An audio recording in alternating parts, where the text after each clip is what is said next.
modal itu bukan penentu utama ya, karena banyak juga teman-teman saya satu angkatan yang mendapatkan hibah juga, udah disupport dana ratusan juta pun belum tentu bisnisnya berjalan. Produk yang kita buat itu berdasarkan kebutuhan yang ada di pasar, karena banyak juga orang yang membuat produk itu asal unik aja, sebenarnya pasar nggak butuh, atau mungkin infrastrukturnya belum butuh. Contoh misal ada YouTube ya, misal YouTube launchingnya di tahun 80 atau di tahun 90, saat infrastruktur internet belum seperti ini, pastikan YouTube juga nggak laku. Ketika YouTube launching di timing yang pas, nah ternyata penggunanya luar biasa, langsung seluruh dunia menggunakannya.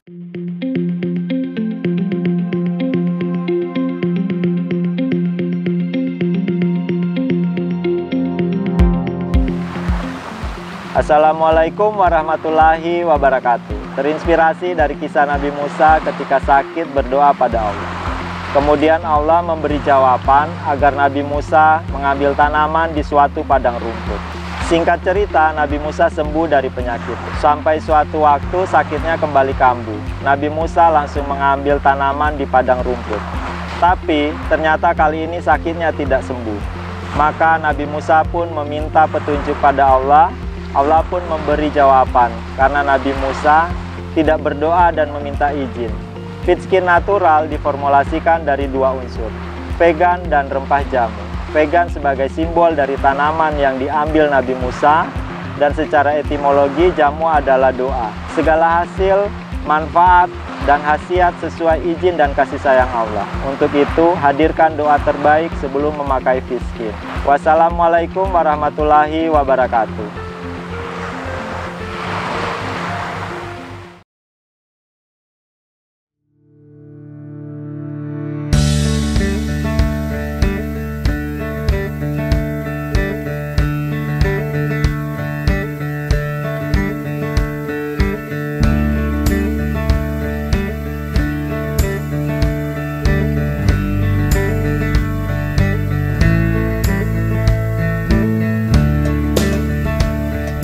Assalamualaikum warahmatullahi wabarakatuh. Perkenalkan, nama saya Iksan. Saya adalah founder dari SPD Speedometer. SPD Speedometer sendiri adalah perusahaan yang bergerak di bidang otomotif, khususnya di bidang custom, service, dan restorasi speedometer mobil. Untuk saat ini lokasi SPD Speedometer ada di Yogyakarta sebagai kantor pusatnya, dan kita baru membuka cabang di Jakarta. Kemudian nanti akan kita lanjutkan membuka cabang di Bandung dan di Surabaya. Awalnya sih waktu itu saya tahun 2013 jualan aksesoris motorsport, tapi waktu itu masih dropship gitu ya. Saya muter di Jogja dari satu bengkel ke bengkel lain, Pak boleh saya bantu jualin lewat online nggak? Nah seperti itu sampai akhirnya saya nemu orang yang baik. Setelah sekian bengkel saya ditolak. Jadi saya ngamati perilaku konsumen-konsumen otomotif gitu ya. Pada ganti velg, pada ganti jok, kemudian ganti stang, setir, kalau mobil pada ganti kaca film gitu ya. Brand-brand otomotif itu udah banyak yang terkenal. Brand kaca film udah banyak yang terkenal, shock breaker udah banyak yang terkenal, aki banyak yang terkenal, bahkan baut pun dimodifikasi. Oh ternyata apa nih yang belum banyak dijamah? Speedometer itu belum ada yang menjadi top of mind atau market leader di industri otomotif gitu. Makanya saya kayaknya speedometer menarik nih untuk kita explore. Saya waktu itu ngontrak gitu ya di Jogja, masih kuliah. Kemudian saya dan teman-teman saya itu memanfaatkan ada Mas Putra, partner saya yang pertama kali itu. Kemudian di tahun 2015 itu gabung namanya Mas Yudis. Nah di situ kita tinggal satu kontrakan yang ada garasi kosongnya. Di garasi kosong itu kita manfaatkan, ya udah deh kita coba buka buat speedometer custom gitu ya. Awal mulanya dari motor dulu, belum masuk ke mobil. Nah dari situ kita coba-coba pakai motor pribadi, motor saya dan partner saya dicoba, dan akhirnya speedometernya rusak gitu, elektrikalnya juga rusak. Ya udahlah nggak apa-apa, namanya juga kan eksperimen gitu. Dari situ ya udah kita coba jualan di FJB Kaskus zaman itu ya, di BlackBerry Messenger, di Blogspot, waktu itu masih ada komunitas blogger masih besar. Kemudian kita juga di grup-grup Facebook mungkin ya, sama di berniaga.com sama tokobagus.com. Sekarang udah OLX mungkin kayak gitu Mas. Jadi konsep dari mobil ini adalah restorasi modifikasi di mobil baru di Prestige Image Modifikasi.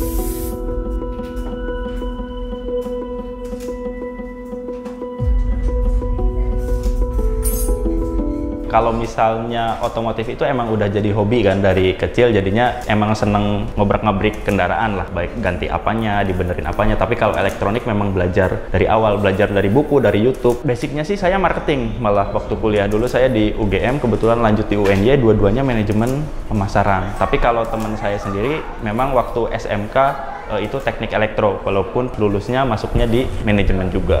Kalau modalnya sendiri sebenarnya tuh awalnya saya pinjam orang tua sih, bukan pinjam ya sebenarnya, tapi minta uang jajan ke orang tua 1 tahun sekaligus. Jadi, Pak boleh nggak nih kalau misalnya Iksan minta uang jajan 1 tahun sekaligus? Kata ayah saya, boleh, langsung Papa kasih 15 juta, tapi dicicil 3 bulan ya. Mungkin Bapak saya juga kan nggak ada uang nganggur gitu. Ya udah 3 bulan, selama 3 bulan dikasih 5 juta, 5 juta, 5 juta, dan di bulan ke-4, 5 itu habis uangnya gitu. Ternyata tidak semudah itu bisnis, banyak ruginya gitu ya kan. Belum bisa ngitung HPP yang bener tuh kayak gimana, kemudian ngitung mencari untungnya, biaya promosinya segala macam, ngatur keuangannya juga belum bisa waktu itu.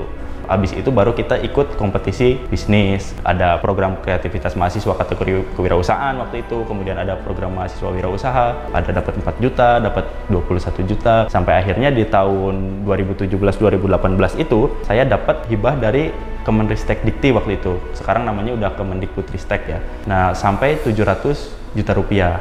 Bahkan saya dipromosikan lagi waktu itu, ikut dong program selanjutnya, bisa dapat sampai 2 miliar kayak gitu. Tapi sampai saat ini belum saya ambil. Ya udahlah, sementara ini cukup kayak gini dulu. Jadinya itu kan mereka melihat nih potensi marketnya seperti apa, udah ada belum pemainnya di bidang ini gitu, siapa yang menjadi kompetitornya, poin-poin itu kan mereka lihat. Kemudian sosok timnya juga mereka lihat, apakah ini timnya solid atau cuma nyari uang aja. Kalau misalnya saya itu biasanya nyari-nyari di internet sih, pemerintah mana nih yang ngadain program. Kan sayang kalau misalnya mereka mau ngasih uang untuk mensupport UMKM atau startup, tidak saya manfaatkan uangnya, itu sayang banget. Karena biasanya modal itu bukan penentu utama ya, karena banyak juga teman-teman saya satu angkatan yang mendapatkan hibah juga, mungkin tidak sampai 10% yang bisnisnya jalan gitu. Jadi udah disupport dana ratusan juta pun belum tentu bisnisnya berjalan, karena ternyata faktor utamanya tuh bukan di modal bisnisnya. Kita dikasih pendanaan dan bisa sustain atau bisa masuk ke dalam market itu, karena ternyata produk yang kita buat itu berdasarkan kebutuhan yang ada di pasar. Karena banyak juga orang yang membuat produk itu asal unik aja, sebenarnya pasar nggak butuh, atau mungkin infrastrukturnya belum butuh. Contoh misal ada YouTube ya, misal YouTube launchingnya di tahun 80 atau di tahun 90, saat infrastruktur internet belum seperti ini, pastikan YouTube juga nggak laku kayak gitu. Tapi kan ketika YouTube launching di timing yang pas, nah ternyata penggunanya luar biasa, langsung seluruh dunia menggunakannya.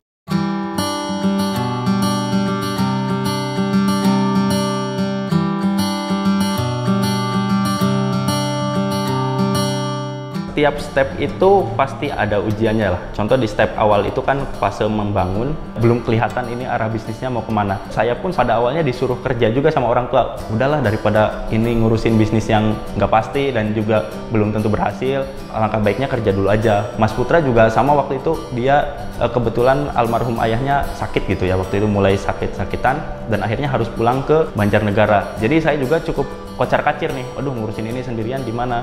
Kemudian partner saya yang kedua, Mas Yudis, juga sama aja, sama orang tuanya suruh pulang aja ke Bogor. Udahlah, udah lulus kuliah, pulang aja ke Bogor, cari kerja segala macam gini-gini, nyari yang pasti-pasti aja. Dan itu saya nggak menyalahkan orang tua ya, pasti orang tua kan pingin yang terbaik untuk anaknya. Cuma dari situ saya, Mas Putra dan Mas Yudis itu berkomitmen, pembagiannya seperti ini, job desk-nya seperti ini, struktur organisasinya seperti ini. Nanti kita berjalan step by step. Akhirnya ya udah, kita berjalan. Waktu itu Mas Yudis itu karena dari SPD ini belum menghasilkan, atau masing-masing personilnya tuh baru bisa dapat 300.000 doang 1 bulan gitu kan. Saya juga nggak tega baginya sebenarnya, 300.000. Tapi ya udah, kita akali dengan cara siangnya kerja. Contoh Mas Yudis itu waktu itu dia kerja di bidang sales properti, sales perumahan. Siangnya jadi sales, malamnya bantuin saya, bantuin packing, bantuin instalasi, bantuin nyolder-nyolder. Dulu tuh dilayaninya malam, karena kalau siang kita cari uang yang lain, kalau malam baru ngurusin bisnis. Kayaknya waktu itu dari 2014 akhir deh sampai 2017 itu masih seperti itu, baru kita dapat momentumnya. Jadi kita tuh kayak buat circle sendiri, maksudnya tuh kalau kita ngobrol sama tongkrongan kita, itu tuh kita nggak nyambung. Maksudnya nggak nyambung tuh, kita kan orientasinya mau bisnis nih, tapi ketika ngumpul sama teman-teman tuh pasti kan, oh lagi pada cari kerja, gimana caranya lolos CPNS, gimana caranya tes TOEFL biar bagus. Nah yang diomongin itu kan kayak gitu. Sedangkan kalau kita ngobrol dengan mereka itu nggak nyambung jadinya. Ya udahlah, akhirnya kita di sosial media tuh follow-nya pengusaha-pengusaha. Kemudian kita juga mainnya coba nyari link tim yang pengusaha, ikut seminar-seminar bisnis yang sekiranya pematerinya itu emang beneran pengusaha. Mulailah terbentuk ilmu-ilmu baru gitu. Oh, cara ngatur keuangan itu yang bener kayak gini, cara buat sistem dalam bisnis itu kayak gini. Mungkin momentumnya itu kita mulai mengerti bisnis itu harusnya seperti apa itu tahun 2017 akhir sih. Yang harus kita terapkan pada waktu itu bahwa produk yang kita buat adalah berdasarkan yang market ingin, bukan berdasarkan yang menurut kita bagus. Contoh, ada market yang tanya ke kita, Mas bisa benerin ini nggak? Mas bisa benerin itu nggak? Kebetulan kita belum bisa, tapi yang tanya itu banyak. Oh, berarti peminatnya banyak. Nah, mungkin bisnisnya mulai kita perbaiki. Atau mungkin sebaliknya, kita sukanya membuat speedometer yang desainnya full color misalnya, tapi market sukanya yang simple-simple, yang elegan, tidak bisa egois atau idealis dengan yang kita mau. Nah, kita ikutin aja kemauannya market sambil kita juga membangun brand gitu.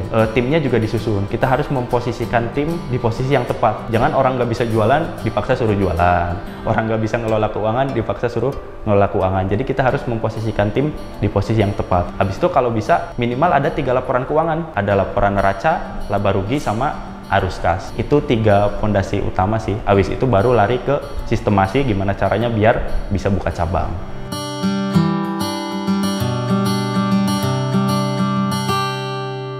Rekrutmennya dulu sih harus dibenerin gitu. Jadi kita buat kualifikasinya yang sesuai kita tahu. Kalau orang marketing tuh harus apa aja nih? Oh, misalnya harus jago komunikasi, minimal pernah punya pengalaman jualan gitu. Entah itu jualan barang-barangnya dia sendiri atau dia pernah kerja sebagai marketing sebelumnya, pernah jadi dropshipper, pernah jadi reseller. Nah, pengalaman itu juga penting. Jadi pengalaman bekerja itu bukan berarti dia pernah bekerja di perusahaan lain. Pengalaman dia pernah jualan produknya dia sendiri juga nggak masalah gitu. Habis itu baru dia pinter negosiasi, kemudian dia persuasif orangnya. Kalau misalnya good looking menjadi nilai lebih bagus gitu ya, walaupun itu opsi terakhir lah. Biasanya kita juga ada seleksi kayak gini, sholat 5 waktu. Maksudnya kayak gini, kalau dia menjalankan sholat 5 waktu, berarti kan dia sama perintah Tuhannya aja menjalankan gitu. Nah, kalau orangnya perintah Tuhan aja nggak dijalankan, apalagi perintah dari perusahaan. Kita kan kantornya di kos-kosan ya. Waktu itu emang kita daftar hibah ke Kemenristeknya itu lewat UNY, Universitas Negeri Yogyakarta. Jadi di sana tuh ada sebuah inkubator yang ngiklankan bahwa ada program hibah. Kita masuk ke inkubator sana dan kita jadi tenan binaannya. UNY juga memandang bahwa SPD ini punya potensi besar di masa depan. Akhirnya UNY memberanikan diri, oh ini kita punya ruangan kosong, ya udah dipakai aja sama SPD. Nah, jadi awal mula kita punya kantor tuh dari situ. Bahkan sampai sekarang kita tuh di UNY dikasih kantor yang lebih luas, maksudnya lantai 1 dikasih, lantai 2 dikasih, bahkan sekarang ada halaman tanah kosong itu dikasihin juga ke kita buat dibangun bengkel kayak gitu. Support pertama kita punya kantor sih dari situ sih. Saya juga banyak waktu masih mahasiswa banyak membawa UNY sebagai juara gitu ya, baik di tingkat nasional, pernah juga beberapa kali mewakili Indonesia di internasional dan membawa nama UNY. Ya udah dari situ juga UNY juga sebagai rasa terima kasihnya mungkin ngasih saya tempat buat usaha kayak gitu. Dulu tuh saya pernah beberapa kali ngewakilin Indonesia, sama sih perwakilan startup gitu dari Indonesia buat di tingkat ASEAN pernah, di tingkat internasional juga pernah. 86 negara kalau saya nggak salah. Ya udah kita gabung di dalamnya itu.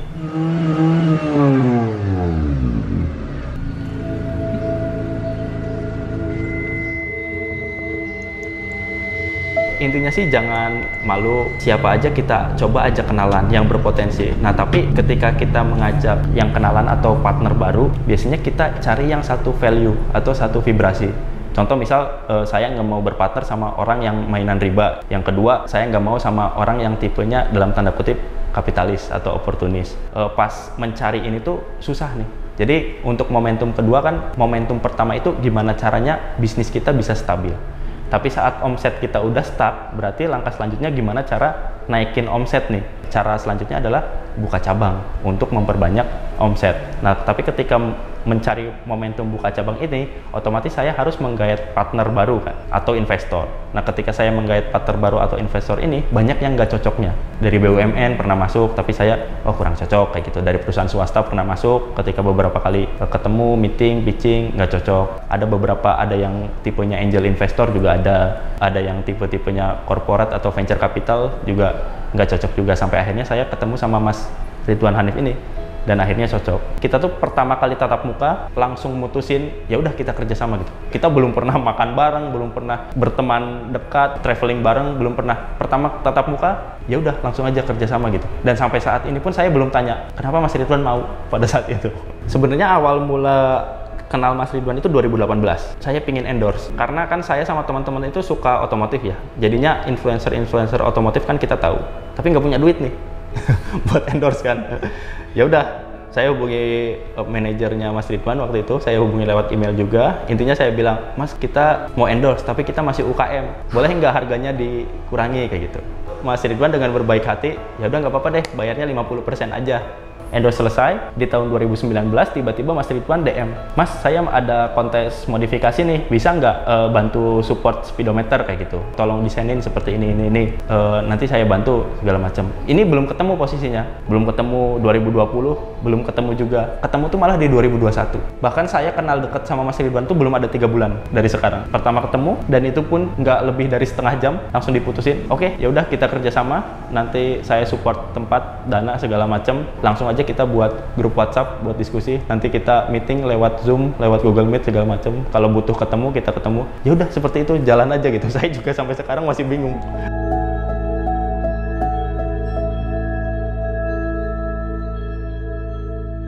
Dari pertama ketemu Mas Ridwan itu, saya balik pulang ke Jogja. Kebetulan waktu itu saya juga ada beberapa influencer otomotif lain yang kebetulan minta diperbaiki juga speedometernya gitu. Ada Om Mobi gitu ya misalnya. Mas Ridwan tiba-tiba calling saya, Mas bisa nggak kalau kita buka minggu depan kayak gitu. Aduh, kata saya, waduh kalau kayak gini kayaknya nggak bisa Mas kayak gitu. Tapi ini bangunannya mau saya kebut nih, tukangnya siap, minggu depan jadi kayak gitu kata dia. Kita siapin dulu aja deh peralatan-peralatannya apa yang dibutuhkan segala macem. Dari situ kurang lebih persiapannya 3 minggu. Kalau misalnya sampai launching itu ya sekitar 1 bulan lah. Dari semenjak percakapan terakhir itu sampai 1 bulan mau opening nih, itu tuh nggak pernah ketemu lagi.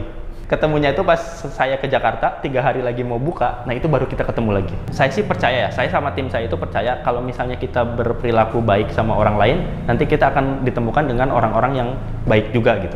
Kalaupun misalnya kita udah berperilaku baik sama orang lain, ditemukannya dengan orang yang jahat, orang yang licik, ya udahlah, nanti kita bisa dikasih hikmahnya dari itu. Tiba-tiba kan Om Mobi juga salah satu influencer otomotif yang terkenal lah, pernah memperbaiki speedometer di kita, WhatsApp saya. Ini teman saya Dan Dimas mau benerin speedometer juga kayak gitu, BMW kayak gini. Wah ini kok influencer pada masuk gitu kan? Ya udah dari situ, ini momentum kedua mungkin. Pertama Om Mobi, terus Mas Ridwan, terus ini Dan Dimas juga influencer otomotif. Habis itu Om Mobi calling saya lagi, Mas ini Om Fitra Eri mau benerin speedometer juga kayak gitu.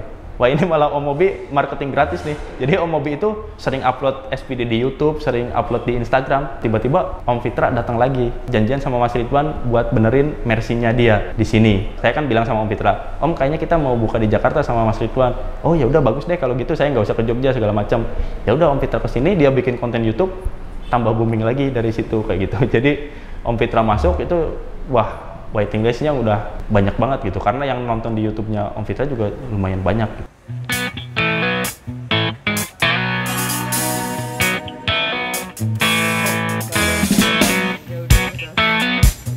Nah di Jogja itu kan sebelumnya kita mengurusi mobil-mobil yang biasa ya, maksudnya yang biasa tuh ya mobil-mobil LCGC, city car, MPV, SUV paling mentok lah, nggak pernah ada sport car atau supercar masuk, itu nggak pernah. Tapi setelah kita buka di Jakarta, nah sultan-sultan tuh pada keluar tuh, pada benerin di tempat kita juga kan, maksudnya BMW terbaru, Mercy yang baru gitu ya, motor-motor yang bagus, pada datang semua.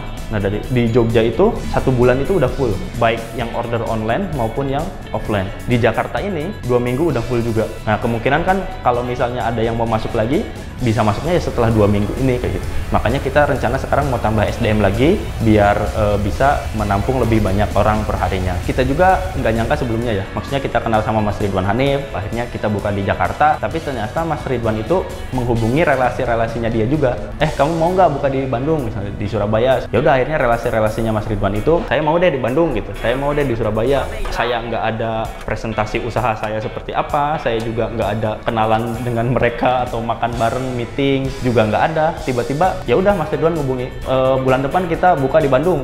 nanti awal tahun di Surabaya, ya udah cuma kayak gitu aja kayak gitu. Jadi kan kalau formalnya tuh biasanya kita presentasi dulu, ini kita punya bisnis kayak gini, potensinya kayak gini, pendapatannya segini, di luar perkiraan saya juga gitu. Maksudnya mereka nggak ngecek laporan keuangannya kita seperti apa, profit per bulannya kayak gimana, ya udah asal mau-mau aja gitu. Kalau misal saya perhatiin sih, pertama setiap saya mau ada acara, ibaratnya menurut saya itu ada momen penting, biasanya saya telepon orang tua dulu sih minimal, doain semoga lancar segala macam. Yang penting itu restu orang tua dulu sih. Terus yang kedua itu kita jangan bohong ke partner-partner bisnis kita, maksudnya tuh saling terbuka, komunikasinya dijaga dengan baik, informasi yang pahit atau yang manis ya kita sampaikan aja apa adanya. Jadi keterbukaan, kepercayaan, komunikasi, terus doa orang tua. Kemudian saya juga menerapkan budaya organisasi, gimana caranya perusahaan ini bukan hanya cari untuk tempat uang, tapi untuk ibadah juga. Nah, jadi saya terapkan juga, contoh, pagi-pagi itu semuanya wajib sholat duha dulu. Terus di kantor, terus abis itu wajib ngaji dulu. Di kita tuh pagi-pagi tuh pasti baca Al-Quran dulu. Kita dapat 2 lembar sampai 4 lembar biasanya kayak gitu ya. Kita bareng-bareng gitu, tadarus bareng-bareng. Nah dari situ itu biasanya kita 1 tahun itu khatam 4 sampai 5 kali. Teman-teman yang tadinya mungkin ngajinya itu terakhir 1 tahun lalu sebelum masuk ke SPD, sekarang jadi tiap hari. Nah terus kita juga ada doa pagi. Dan kita juga ada orang yang piket. Yang piket itu biasanya salah satu job desk-nya adalah ngingetin sholat, ngingetin dan ngajak sholat. Kalau pas lagi di kantor wajib ngajak berjamaah. Kayak gitu. Mungkin dari situ yang kita sebut marketing langit kali ya. Ada campur tangan Tuhan di situ kayak gitu.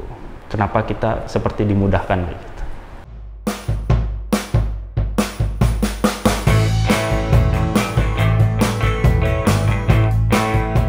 Kalau pencapaian SPD sendiri ya, mengangkat derajat karyawan-karyawannya sih. Maksudnya tadinya misalnya karyawannya tuh orang dari tidak mampu, sekarang jadi bisa mencukupi kebutuhan keluarganya. Tadinya tidak punya kendaraan, misalnya nggak punya motor katakanlah. Sekarang jadi bisa beli motor, jadi bisa misalnya beliin sesuatu hadiah untuk orang tuanya, atau untuk istrinya, atau untuk anaknya. Hal-hal seperti itu sih yang menurut kita adalah berhasil. Dan dari situ kita juga pingin, misi kita yang pertama itu gimana caranya dari level top manajemen sampai low manajemen itu bisa sejahtera semuanya secara proporsional. Misalnya ada direktur sampai tukang kebun, ya udah bisa sejahtera semuanya. Bukan berarti gaji direktur sama dengan gaji tukang kebun, tapi secara proporsional gimana caranya kebutuhan hidupnya dia itu terpenuhi secara manusiawi. Biaya kesehatannya bisa terpenuhi, biaya rumah tangganya bisa terpenuhi, anak-anaknya sekolah bisa terpenuhi. Ada salah satu pelajaran yaitu dari Mas Jaya Setiabudi sih, salah satu mentor bisnis juga lah. Jadi ada yang namanya itu angka cukup. Nah, kalau setiap orang paham angka cukupnya, itu biasanya kebutuhannya dia tuh sudah terpenuhi dengan angka cukupnya itu. Nah, kalau sudah melebihi angka cukupnya, nah berarti bisa disedekahkan. Dari angka cukup ini, setiap orang biasanya beda-beda. Oh, angka cukupmu berapa? Oh, saya 5 juta 1 bulan. Angka cukupmu berapa? Oh, 10 juta per bulan, gini-gini. Kan bisa dinilai juga dari, oh dia punya istri, anaknya ada berapa. Nah itu juga kita bisa kalkulasikan, oh kira-kira kebutuhan SDM ini segini, kira-kira kebutuhan SDM minimal ini segini. Nah dari situ minimal bisa kita penuhin. Makanya di misi nomor 3 itu kita emang ingin membangun super team. Maksudnya itu benar-benar yang berkompetensi, yang berhak mendapatkan fasilitas seperti ini dari perusahaan. Bukan cuma numpang hidup atau numpang sukses doang gitu. Jadi emang dia punya kompetensi yang bagus, ya perusahaan juga memberikan semua kebutuhan yang dia butuhkan. Misal ada SDM baru masuk nih, kan otomatis ada masa training ya. Di dalam 3 bulan ini kan kita menilai, oh ini kompetensi orangnya seperti apa, apakah sesuai dengan kualifikasi yang kita butuhkan. Katakanlah dia seorang teknisi, misal teknisi elektronik, oh, apakah kompetensi elektronikanya dia sudah terpenuhi sesuai kualifikasi kita atau belum. Nah jika secara skill sudah memenuhi, terus secara personalitinya, apakah secara value-nya sesuai sama kita nggak nih, beribadahnya seperti apa, kemudian kejujurannya seperti apa, kedisiplinannya seperti apa. Nah itu kita nilai juga di luar skillnya. Nah dari situ kan kita ada KPI ya, namanya Key Performance Indicator, untuk variabel-variabel apa yang digunakan untuk mengukur SDM operasional, SDM marketing. Otomatis kan variabelnya beda tuh buat mengukurnya. Nah dari situ kalau sudah terpenuhi semua, ya sudah biasanya kita lanjutkan dari masa training itu ke masa kontrak 1 tahun. Misalnya masa kontrak belum berakhir tapi dia udah bagus, biasanya kita langsung naikkan jadi pegawai tetap gitu. Tapi kalau kita KPI-nya belum terpenuhi, ya kita selesaikan dulu kontraknya kayak gitu.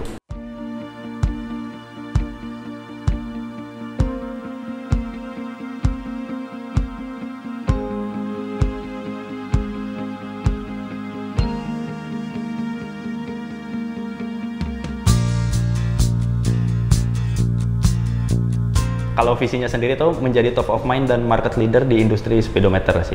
Jadi kalau misalnya produk tuh jadi Aquanya lah. Kalau misalnya di pasta gigi jadi Pepsodentnya. Kalau kita katakan pertama sih enggak juga sih. Emang banyak yang udah mainan di industri speedometer itu sebelumnya. Tapi rata-rata dikelola secara individu atau secara Superman. Yang ngerjain dia sendiri, yang balesin konsumen dia sendiri, yang ngirim dia sendiri, atau pokoknya semua dikerjakan secara individu. Tapi emang saya dari kecil emang udah suka jualan sih, mungkin sebagai basic saya juga, atau mungkin orang tua saya juga dagang kan, jadi dia ada toko bangunan gitu, mungkin dari situ juga terpengaruh. Jadi emang saya dari kecil kebiasaan lihat orang transaksi jual beli, mungkin ngelihat orang tua saya ditipu, kemudian misalnya lihat toko di maling, jadi itu mungkin jadi tertanam di benak saya juga. Kalau saya besar ya saya pingin jadi pengusaha gitu. Kebetulan kan kalau orang tua saya hanya pedagang, belum pengusaha kayak gitu. Pertama itu mungkin teman baik atau sahabat atau teman bermain itu belum tentu cocok diajak kerja bareng atau bisnis bareng. Siapa tahu di permainan itu asik, ternyata di bisnis nggak asik kayak gitu, beda. Jadi saya sih sarannya sebisa mungkin kalau bisa hindari itu.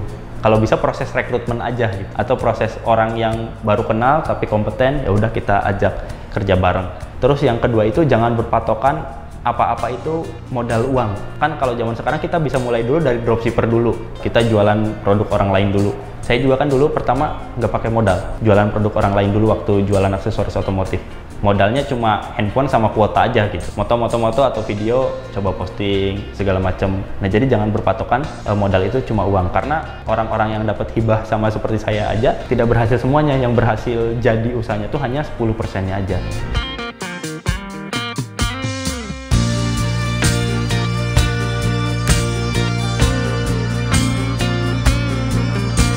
Bisa cari potensi-potensi di sekitar kita dulu. Jadi jangan yang jauh-jauh dulu, jangan yang terlalu canggih-canggih terlebih dahulu. Kita cari aja yang di sekitar kita dulu. Siapa tahu misal orang tua kita punya resep rahasia yang bikin makanan enak, dan itu juga bisa jadikan potensi bisnis misalnya. Siapa tahu misal kita punya saudara yang ahli di bidang kerajinan tangan misal. Sebaiknya sih kita lihat yang deket-deket dulu aja sebelum kita lihat yang jauh. Kemudian ada juga cara lain. Biasanya bisnis-bisnis yang sudah terkenal di luar negeri saat ini, 3-5 tahun yang akan datang itu terkenal di Indonesia. Nah itu juga bisa kita adopsi, apa barang yang lagi laku di luar negeri, apa bisnis yang lagi happening di luar negeri. Contoh misalkan sebelum Gojek ada di Indonesia, Uber udah duluan di Amerika contoh misal, atau misalnya sebelum ada tiket.com, Traveloka, kemudian atau jasa-jasa yang lain di luar negeri udah ada Airbnb misalnya ditarik ke Indonesia. Nah bisa juga ngambil dari tren itu. Mau nanti misalnya kaya banget gitu atau bisa sukses banget, ya tetap rendah hati, ya apa adanya aja gitu. Kalau mungkin bahasa agamanya bisa zuhud lebih baik, jangan sampai bisnis ini terkontaminasi oleh riba. Saya juga pingin gimana caranya nanti orang-orang yang bekerja di SPD ini bangga kalau mereka tuh kerja di sini. Anak-anak mereka juga bangga, keluarga mereka juga bangga. Jadinya tuh kayak orang-orang yang misalnya ada orang yang kerja di BUMN, keluarganya bangga. Nah saya juga pingin seperti itu nantinya. Dan juga saya pingin membuat perusahaan yang bisa menjadi legacy atau warisan nanti setelah saya meninggal gitu. Baik itu buat keluarga saya pribadi atau buat agama mungkin, atau lebih baiknya lagi bisa buat negara, misal kayak Astra atau kayak perusahaan-perusahaan yang besar lainnya. Saya Iksan, founder dari SPD Speedometer, pamit. Assalamualaikum warahmatullahi wabarakatuh.